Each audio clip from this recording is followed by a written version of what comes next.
వేమన పద్యాలు. పచ్చను జూచువారు పచ్చను మెచ్చడువారు, పచ్చ మీద వాంచ పడినవారు, పచ్చ విడుచువానిని ప్రభువుగా చూతురు, విశ్వదాభిరామ వినురవేమ. పచ్చ అనగా బంగారము. బంగారాన్ని చూచేవారు, బంగారాన్ని మెచ్చుకునేవారు, బంగారం మీద ఆసక్తి కలిగిన వాళ్ళు, ఆ బంగారం అంటే ఇష్టపడని వారిని తమకు ప్రభువుగా, గురువుగా, గొప్పవానిగా తలుచుకుంటారు.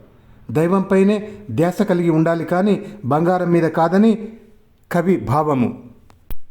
పట్టకుండి అధిక భాగ్యంబు పట్టెనా, దొడ్డవారిని తిట్టి త్రుళ్ళిపడును, అల్పజాతి కుక్క అధికులను ఎరుంగున, విశ్వదాభిరామ వినురవేమ.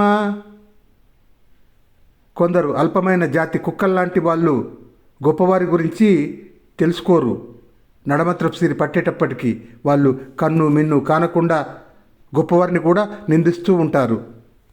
పడతిని మోసెను ఒకడు, పడతిని మేసెను ఒకడు, పడతిని ఉరమున చేర్చి బ్రతికెను ఒకడు, పడతి కొరకే పెక్కు పాట్లను పడిరయ్య, విశ్వదాభిరామ వినురవేమ.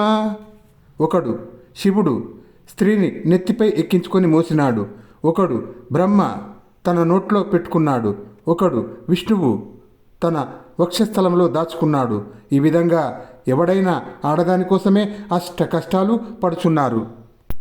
పనస తొనల కన్నను పంచదారల కన్నా, జుంటి తేనె కన్నా జున్ను కన్నను, చెరుకు రసము కన్నను చెలిమాట తీపిరా, విశ్వదాభిరామ వినురవేమ. తీపిగా ఉండే పనస తొనల కంటే, పంచదార కంటే, జుంటి తేనె కంటే, జున్ను కంటే, చెరుకు రసము కంటే మగవాడికి ప్రియురాలి మాటలే ఎక్కువ తీపి అని గ్రహించాలి. పశుల వన్నె వేరు పాలెల్లను ఒక్కటి, పుష్పజాతి వేరు పూజ ఒకటి, దర్శనంబు వేరు దైవంబు అదొక్కటి, విశ్వదాభిరామ వినురవేమ. పశువుల రంగులు వేరైనప్పటికీ పాలు అన్నీయూ తెలిపే కదా. పూల రంగులు వేరైనా దేవునికి చేసేటి పూజ ఒకటే కదా.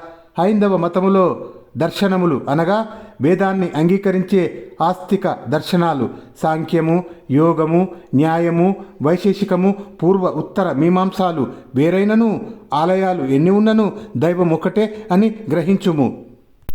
ప్రభువు కోతి అయినను ప్రగ్గడలు పందులు, సైనికుండు పక్కి సేన పశులు ఏనుగు అశ్వచేములు ఎలుకలు పిల్లులు, విశ్వదాభిరామ వినురవేమ.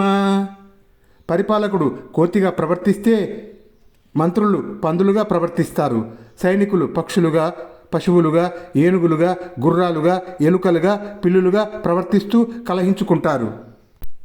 పాలసాగరమునన్ పవ్వలించిన హరి, గొల్లెపల్లెన పాలును కోరనేల, ఎదుటివారి ద్రవ్యము ఎల్లవారికిని తీపి, విశ్వదాభిరామ వినురవేమ.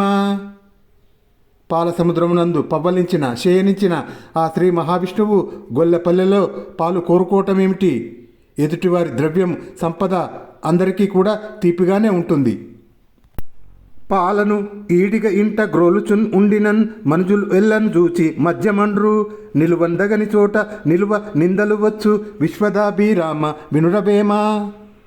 పాలను కళ్ళు పోసే ఈడిగవాని ఇంటిలో త్రాగుతుంటే దాన్ని చూసి జనులు మద్యం త్రాగుతున్నాడు అని అనుకుంటారు. కాబట్టి తగని చోట ఉంటే మంచి కూడా చెడుగా మారిపోతుంది.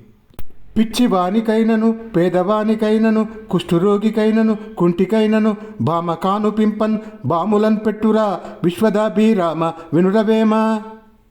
పిచ్చివాడికైనా, పేదవాడికైనా, కుష్ఠురోగికైనా, కుంటివాడికైనా ఆడది కనబడితే బాధలతో మనస్సు మోహంతో మెలికలు తిరిగిపోతుంది. దాంతో పొందు కోరుకోవడం జరుగుతుంది. ఎంత వారలైనా కాంతాదాసులే గదా అని తెలుసుకోవాలి.